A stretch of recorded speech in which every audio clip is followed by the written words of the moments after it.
日期3月1號，天天讚美神禱告文。聖經經文：利亞又懷孕生子，話呢次我要讚美耶和華，因此俾佢起名叫猶大，就係讚美嘅意思。創世記29章35節。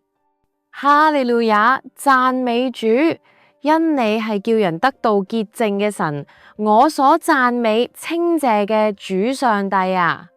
我要大大嘅讚美你，因你嘅慈愛比生命更好。我嘅嘴唇要頌讚你，我仲活嘅時候要咁尊崇你。我要奉你嘅名舉手，求你叫我喺你面前成為讚美你嘅詩歌。我所切慕嘅主啊，我嘅心要稱謝你，歌頌你至高者嘅名。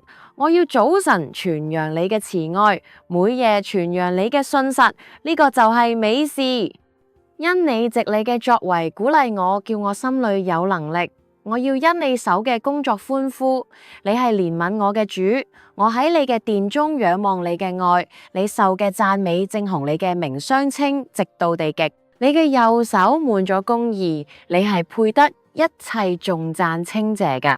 求你讓讚美你嘅旋律不斷喺我心中響起，叫你嘅心得着滿足。